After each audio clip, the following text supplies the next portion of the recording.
Welcome back to another episode of the Credit Clubhouse, your one-stop shop for all things credit. As always, I'm your host, Todd Anderson, Head of Content and Programming at Deal Catalyst. Today's episode features Nicole Burns, partner at Dumar Capital Partners. Nicole and I discuss the exploding growth that's taking place in ABF, or asset-based finance. We have a refreshing conversation around downside protection and when things maybe go the wrong way or not as good as you thought, data centers, and much, much more. Quick plug before we get into the episode. If you wish to attend any of our conferences, we have a great deal for the listeners.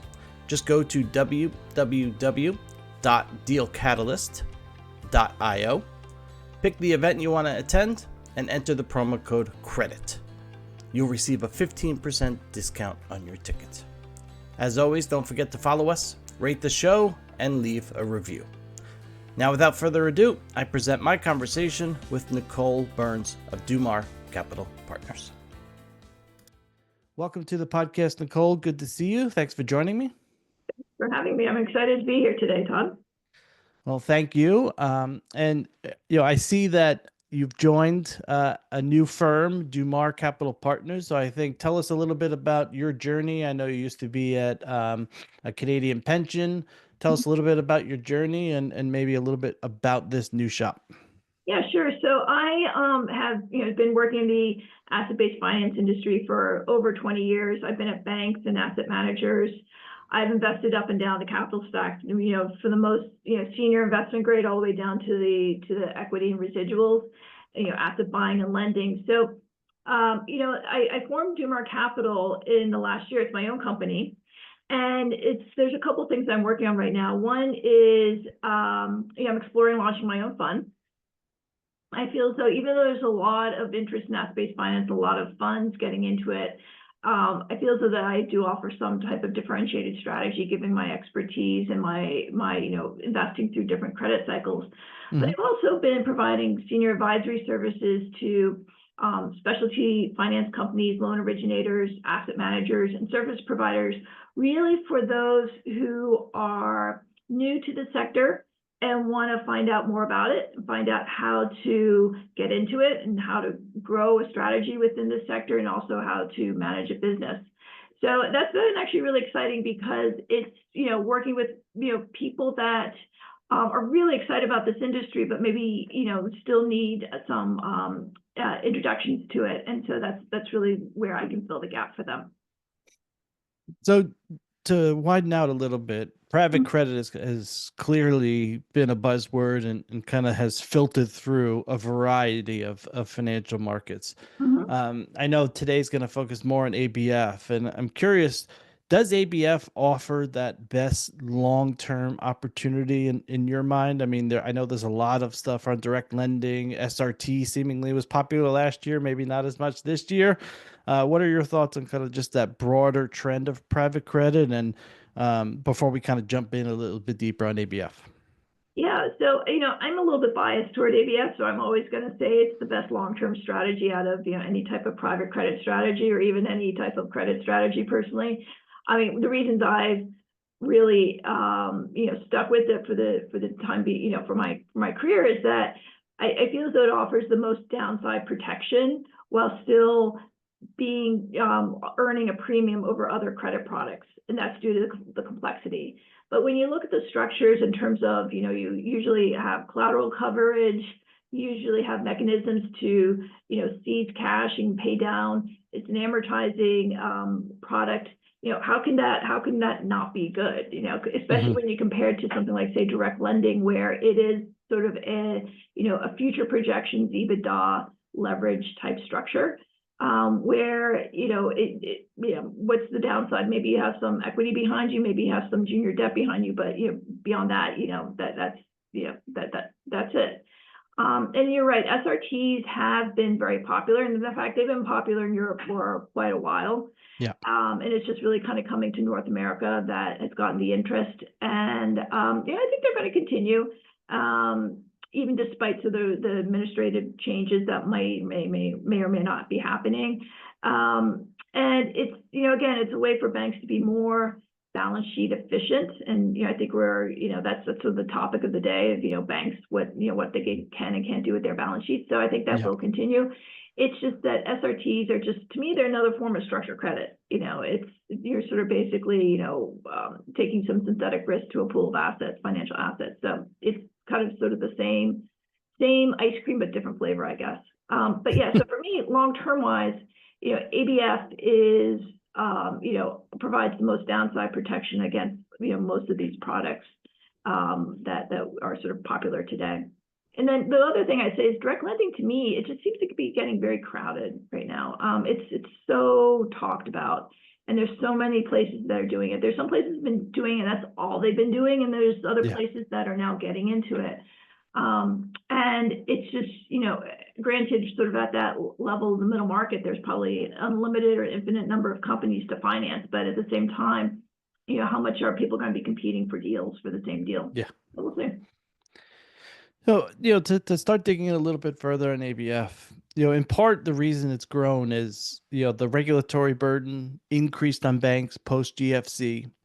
But now you have new administration coming in, which is obviously signaled that it's going to be a friendlier regulatory environment. Do you see this? I was reading an article the other day. I think it was a fund manager saying, in the short term, we might see some impact to the ABF market, but long term, we still see this as being the play where we want to be.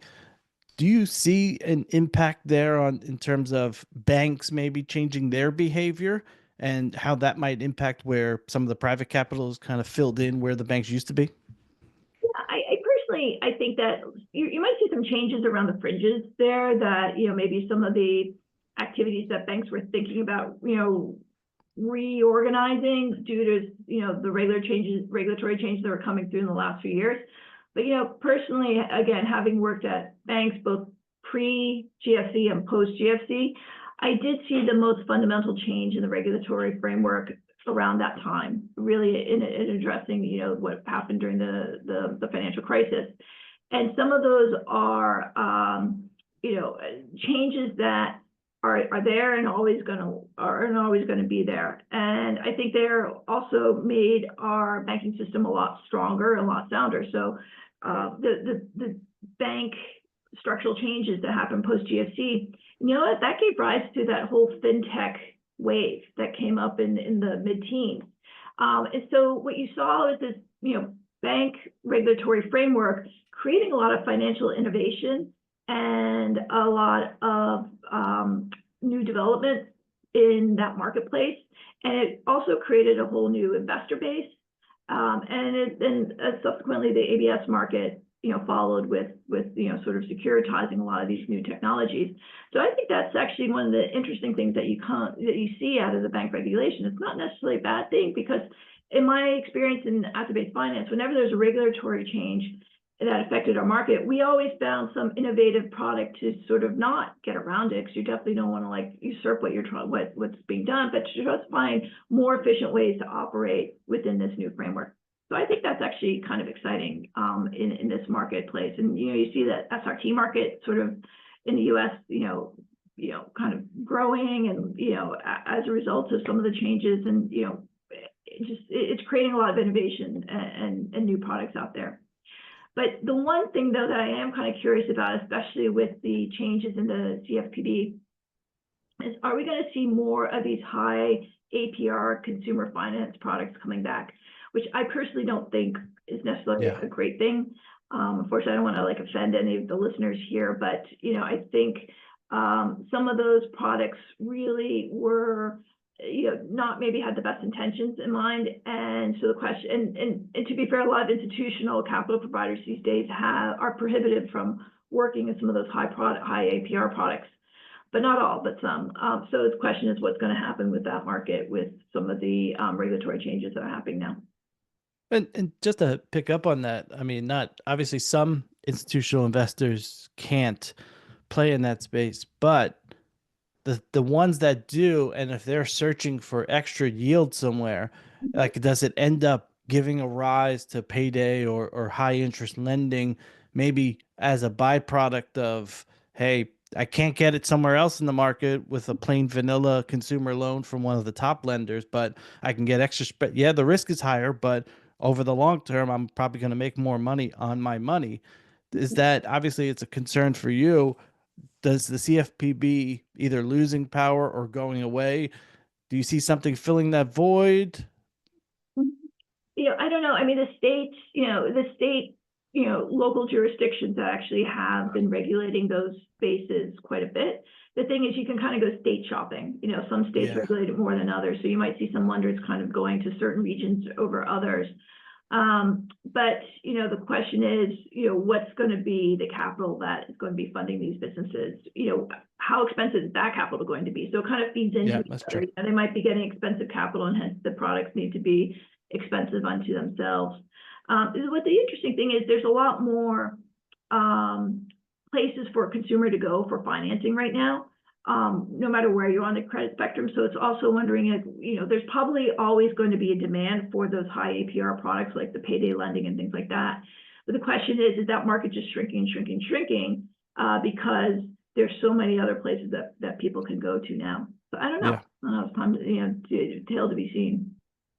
Before we jump into maybe some specific asset classes and other things within the ABF market, I did want to ask about the terminology because Yeah. we've obviously been using ABF on this episode, but in many places it's called specialty finance or fintech lending, esoteric asset classes. Yeah. I mean, to me, it feels like we're all talking about the same thing, Yeah. but depending on where you sit in the market, you might not think you're in ABF, but you're in specialty lending. I mean, do you see that kind of melding over time in ABF becoming kind of the dominant term? It is so confusing. All these different terms, it's so confusing. I just wish that people would just sort of settle on something. I used to call it structured credit or even structured finance. And then now people are talking about asset-based finance. And from what I've seen, the market tends to be, calling asset-based finance like private structured credit. But then does that include the capital markets, transactions also? Yeah. It's very confusing. And then also asset-based finance is not asset-based lending, and people Yep. confuse those terms too a lot. Oh yeah. But very different. So it's so confusing. And then you also have the groups like specialty finance, as you sort of said, or capital solutions, or capital structuring, or structuring capital. It's really confusing. And I think honestly, what you need to do is when you see a term that's not asset-based finance or something, you gotta have to sort of read through and this is what I do. I read through sort of the details to find out, what are they really talking about? Yeah. And I found the same thing with private credit, because people have been throwing around that term quite a bit. And sometimes they talk about direct lending being private credit, but everyone has their own definitions of kind of those. To me, they're not the same. So it's really confusing. But I don't know. But like I said, the market seems to be more and more focusing on asset-based finance as the private side of a structured credit business. So jumping a bit more into kind of specifics around ABF today, and curious, what asset classes do you think are most exciting in the market today? Well, I mean, I think they all are. So, but,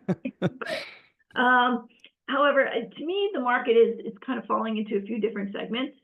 And it also seems as though, like, once some asset classes start accessing the capital markets, they are less new.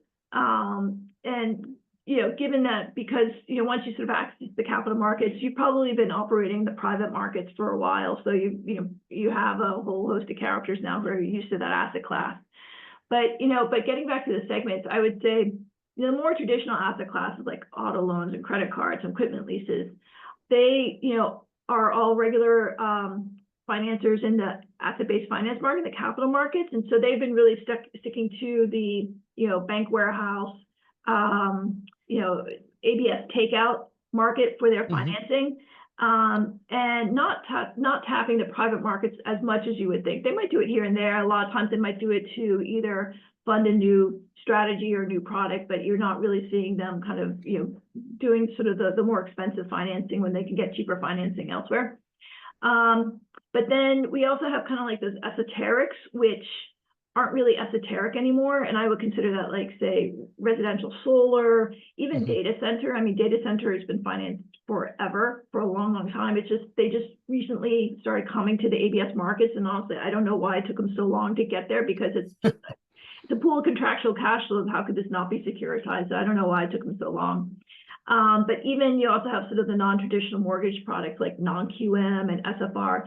You know, again, people call them esoteric or new, and they're not. They access the ABS capital markets fairly efficiently. Is that kind of where you like draw the line between esoteric and not, is when they kind of get to the capital markets, where it's like, all right, we're private for quite some time, we've matured a little bit, now we can access securitization and capital market, products. So is that kind of, that's where the line draws from esoteric to not, at least in your mind? Yeah, that's what I would call it. And I mean, I think, like they said, the market kind of has that traditional bucket, and then everything that's not traditional is in esoterics. And yeah, to me, esoterics, when I pay attention to the private market, I really do pay attention what are the esoteric ABS issuances. Just because that's kind of where the private market is sort of percolating, and then they sort of Hmm. will, kind of, they don't necessarily exit, they still will hang around those sort of newer asset classes, but that's kind of where they'll sort of hover for a while until that asset class is ready to be securitized. And what determines the securitization is really, does it have the volume Yeah. to access the markets? And does it honestly have rating agency support in terms of being able to rate the bonds? So those are a lot of sort of things you need to put in place in order to sort of build up an ABS business, which then kind of gives you to become more mainstream. But then there's a few asset classes that haven't hit the capital markets yet. And which they're kind of new, I wouldn't say they're super new. But for example, there's a lot of exciting things being done in the IP market these days. And I'm not just talking about music. Music, I call that esoteric market that we just talked about, but like Hmm. all the other IP stuff, that's kind of interesting. The one thing about some of these IP deals is that you really do need subject matter expertise. It's really, you think you can kind of go into it thinking, oh, I know how a film, distribution rights, how that works. No, you really don't. Yeah. And you really do need to have somebody who knows that business and can kind of walk you through it. So it does require some partnerships.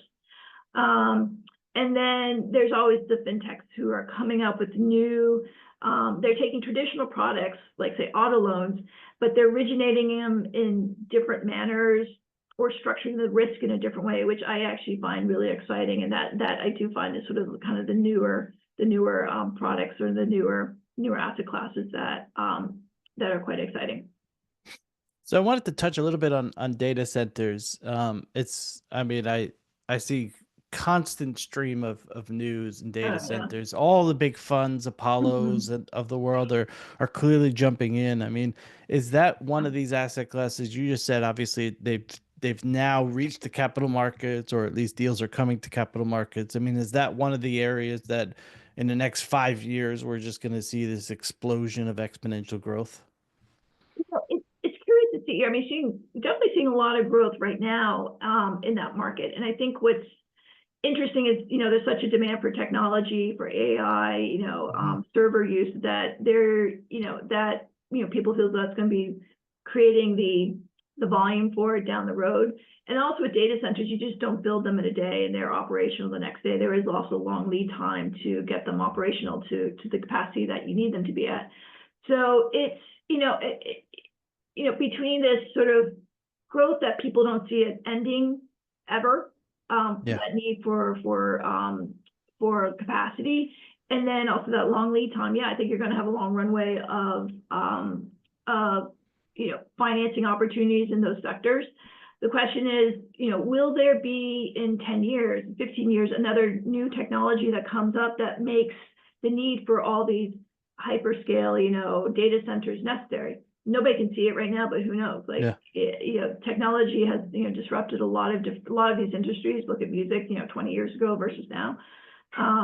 You know, Is there also a regulatory potential issue for data centers? Like I've been reading, there could be bills to address environmental concerns around the power yeah. usage and what that might cause to then the build out of some of these data centers, how they're done, Mhm. how they're powered. Yeah. So is you obviously started off saying the downside risk in terms of a lot of these transactions. It makes ABF appealing. Does that also put a risk factor on data centers somewhere? Oh yeah, totally. I mean, it's a little bit of factoid about my personal life is my husband's father actually owned a data center in New Zealand. Wow. And yeah, so it's really interesting, seeing it operationally, day by day. And his number one concern was cooling and how do you produce air conditioning? It's by power. Interesting. And you just needed to make sure that you always had a guaranteed power source into that data center. Now the question is, with some of these large data centers that are being built today, you need basically a whole, power plant next to it in order to generate the amount of power that these places need. So it's not like you can kind of get a solar a couple solar panels and make it work. It's just Yeah. massive amounts of power that they need. So, the question is, does our infrastructure, does our energy infrastructure in the country have enough capacity to handle this demand? I think that's really the need. Does And that open up a whole new asset class of powering data I centers? think so, yeah. I think so. I Wow. definitely think so, yeah. I mean, Interesting. there's a whole power trading market that in which what my husband does actually, and trying to generate power and getting from point A to point B, and then also kind of managing the risk along the pricing risk and along that line.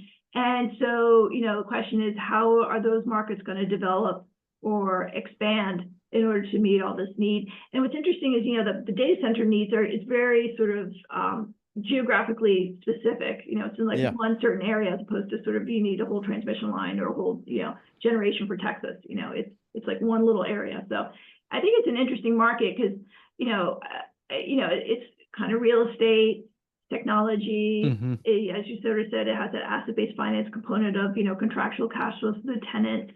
There's a lot of barriers to entry, but then people look at, what's the stickiness of these assets. So there's a lot of different interesting aspects to data centers that I find super, super interesting. ABS deals are clearly hitting record levels. Mm-hmm. You know, someone that's been in the space a while, like yourself, is there a concern that history could eventually repeat itself? Is there Mm-hmm. just so much more guardrails in the system today with obviously the banks and history's not that far in the Yeah. past that the record levels aren't necessarily that big of a concern and credit Mm-hmm. quality is not like going down to bottom basement levels like it might have done Mm-hmm. back in the mortgage days, and maybe Yeah. some of the asset classes might be a bit more spread out and less concentrated than the mortgage Mm-hmm. market was. Yeah, I think you gotta have to look at sort of both sides. Yes, things are great. Market's growing and there's definitely both a supply and demand, in terms of supply of, assets to finance and investors that are willing to put capital. So that's great. There are a lot of guardrails that were put into the sector post GFC, and I think personally they were all for the better in terms of, say, risk retention and disclosures, rating agency roles now, information transparency. So I think those are all good, and I think the market has accepted them and it's learned to live with them, honestly. And I don't really hear anybody saying, "Oh, I want risk retention to go away." So I think those are good. The question is that the one concern I have these days with this growth is that you look at some of the pricing on the bonds in recent months, and the pricing, the spreads have been so tightened that Mhm. are they really accurately pricing the risk, or are they pricing according to their cost of capital? And it's the latter that gets me concerned in that, especially if you have people who are pricing just to get market share or pricing because they think they know the risk but don't, and then they get into trouble, then that's where they're going to find themselves upside down. And that gives me a little bit concerned because you could potentially have a few big players who operate this way and that disrupt the market when they can't participate in the market anymore. So that's really my main concern these days is what's the risk that people are taking. And also some people are pricing the risk with the leverage component on top of it, or Mhm. sort of factored into it. And that's concerning too when it gets to be over levered, which, I think the market was, extremely over levered pre-GFC. It's a Yeah. little bit less over levered now. But again, with all these products of, say, asset level leverage you can do, and a fund level leverage that you can do. Then also some originators will do sort of recourse financing on, the residuals. When you get into sort of this highly levered market where it's hidden leverage because it's leverage on leverage through various layers that people don't look through, that's really where things could also get tricky. That chain breaks, honestly, and people kind of realize that there was a weak chain and that weak link in that chain, but you don't see it until it's too late. Well, speaking of the weak link in the chain, you had recently put out an article on LinkedIn I thought was interesting, talking about, kind of some of the bad outcomes. I think it was titled Defaults, Failures, and Lessons Learned. I mean, should we be talking about some of that in a bit more of an open forum? It always seems like we talk about bad outcomes after the bad outcome. And then it's like, all right, how could we learn from what happened? But if you're talking about some of these outcomes more, more frequently, do you kind of catch some things prior to them happening, which is, I'm sure, some of the motivation, but behind putting that piece out? Yeah, I mean, don't they say hindsight is always 20/20, or expression? Yeah. And honestly, that's what gives sort of some of the more tenured people in this space, like myself, so a little bit of hindsight and be like, well, this exact same situation happened to me back in 2005, and that went bad, so I know not to do that again. Yeah. So we can kind of sort of sit there and restructure. But I loved writing that article because I look back fondly on those experiences, even though they were extremely nerve-wracking at the time. And I loved hearing, I did a lot of research also with some colleagues, hearing their war stories, and that was really interesting. And we would be on the phone forever, like, remember this, and that guy on the phone. And it was a lot of fun sort of writing that article. But I think also one reason that I, brought up that topic is because there's so many white papers out there produced by all these different parties, agencies, managers. Everybody's producing a white paper on asset-based finance. Nobody's ever talking about what happens when things go wrong. It's as if like it never existed, as if nothing bad ever happens. And no, things do happen. And I really do think people kind of need to sort of go into things because it's not necessarily, yes, your underwriting is really important and your pricing of the risk is really, really important in terms of to minimize the downside, but it really is also your deal structure is so critical. And you need to think about, can the structure protect me in an adverse situation? What are the mechanisms that need to sort of be put into place and enacted upon in order for this structure to work? And I just don't think people really think about that too much. And I think also you're finding a lot of people now who haven't gone through that credit cycle yet and haven't tested these structures personally, directly.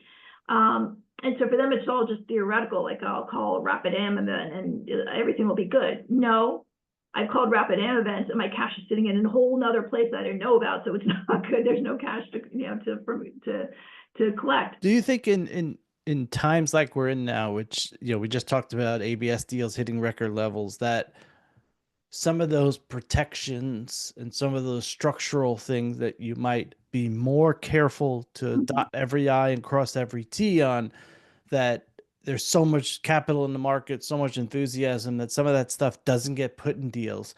And then all of a sudden you start having these issues when all you had to do was think, all right, let's just put these things in place just in case.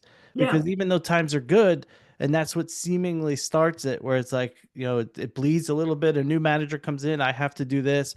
I'm going to win the deal because I'm going to do less downside protection. And all of a sudden it's like deal after deal after deal is structured without as much protection. Yeah, I think that is definitely a risk. Just being, people just really trying to, get market share by, do you want to call it covenant light? I mean, that's sort of more direct lending, but, will we become sort of a structure light, I guess, is someone can call it for our business. But I think what could potentially be one of the things that could happen in the market is that it's really right now an originator's market. There's a lot of capital providers, and I've talked to several loan originators, and they get multiple term sheets for financing from multiple parties. So the question is, can they now start playing off these different capital providers in terms of not only price, but now structure to give them more flexibility to operate their business. Now, yeah, as a capital provider, I want to give my counterparties flexibility to operate, but I don't want to do it such that I really expose myself to inherent risk when things don't go as I expected to it. So, I think the market has a little bit of discipline from what I've seen and people I've worked with that, there are certain things that people will not give on and will just walk away from the deal. But on both sides, honestly, both the originator and the capital provider, where they'll just walk away where they just can't, meet in the middle for what the other party needs. And I think that discipline needs to continue. Again, it's really has to do with the those who are just very, very anxious or feel as though they have to be in this market, and those are the ones who are sort of going to go after market share. But I think those players will sort of kind of be very apparent fairly quickly. The one thing though that I want to distinguish between is, those deals that really go upside down, you have to sort of enact your structure and make sure and give yourself, start putting in place the protections that are in the structure. But there, we always have, everybody has a deal that goes like, meh, not really quite as well as you expected. Maybe performance isn't as good. Maybe the structure wasn't quite as tight. So you still were sort of somewhat protected, but it just didn't hit the returns you needed. Like, that's not what I'm talking about. Like, we've all experienced those types of deals. Yeah. And those deals will always, always exist in the marketplace. So, I think people do need to differentiate, those like so-so deals that didn't go quite as well versus like the true default, or sort of adverse, downside situation. So you've recently, in addition to your credit check newsletter, you've also started a Balancing the Books newsletter, and talking about women in markets. And I'd be curious to hear your response to, if you were able to give someone advice that was just leaving college and she's looking at financial markets as a potential place to go. You've have plenty of experience working in banks and funds, and curious kind of what that advice might be. I think personally, first off, I love writing those articles because I've had a lot of those article ideas have come out from some very good female colleagues I have in this, or very good friends who are female colleagues in this field, and we just sort of sit there and vent around the coffee table about all these things. I'm like, finally, I can kind of put it out there, and it kind of explain what sort of a lot of the women have been talking about, what we're frustrated about. So that's been really actually very refreshing. But I do think there's these articles so far, and there's still a lot more in the pipeline that I need to do, is, I try to address different things that people have. Like, there's no one career that has the same type of concerns or pitfalls or challenges or successes as others. So what I do is I ask people to take what they want from the articles that they need. For me personally, sponsorship was something, if somebody told me about that way back when, to make sure you have a sponsor or sponsors wherever you are in your career, in your industry, I think that would have made a big difference in my career. I would have made things probably a lot easier at certain points in my career. And so, people are also focused on the mentor. I need a mentor. And I'm like, that's not necessary. Like, we all have mentors, but what you really do need is that person pounding the table. And what I found for me is that I have great sponsorship among my female colleagues. There's not a single one of them I know who would not pound the table for me in that meeting room.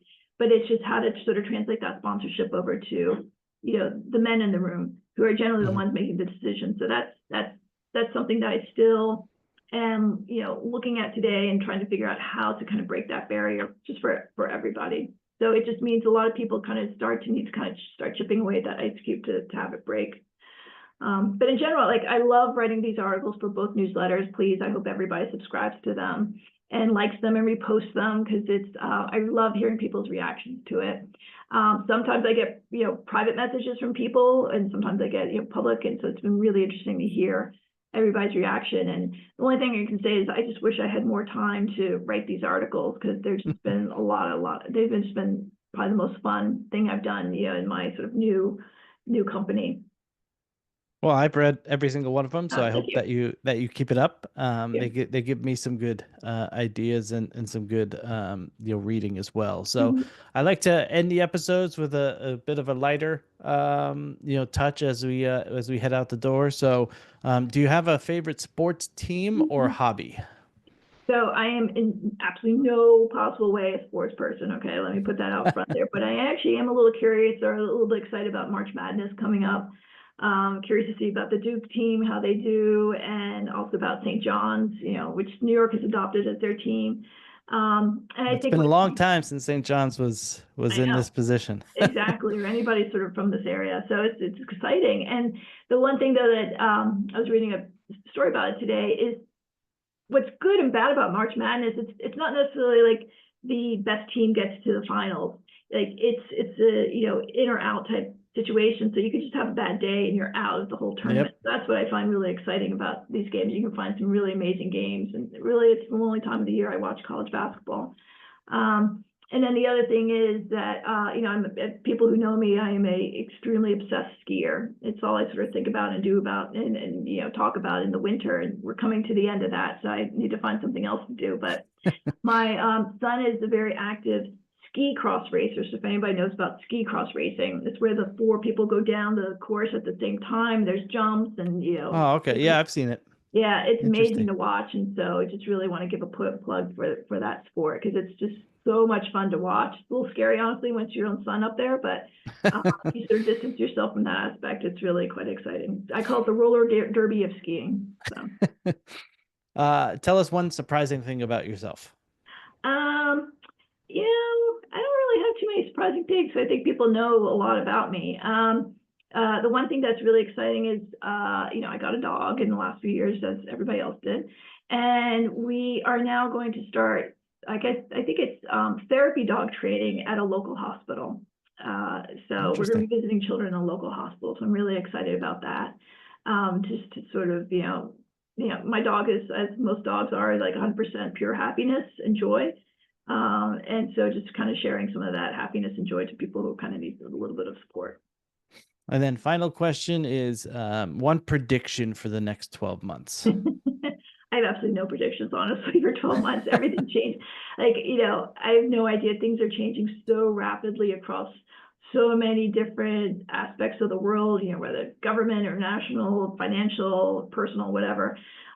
There's, everything. Something that I think is going to happen next week just totally changes. So I'm just going to stay silent on this one and see how everything plays out. Well, Nicole, I really appreciate you spending a few minutes with me. It's nice to see you again, and I look forward to seeing you again sometime in the future. Great. Thank you so much, Todd. I had a lot of fun. Yeah, thank you.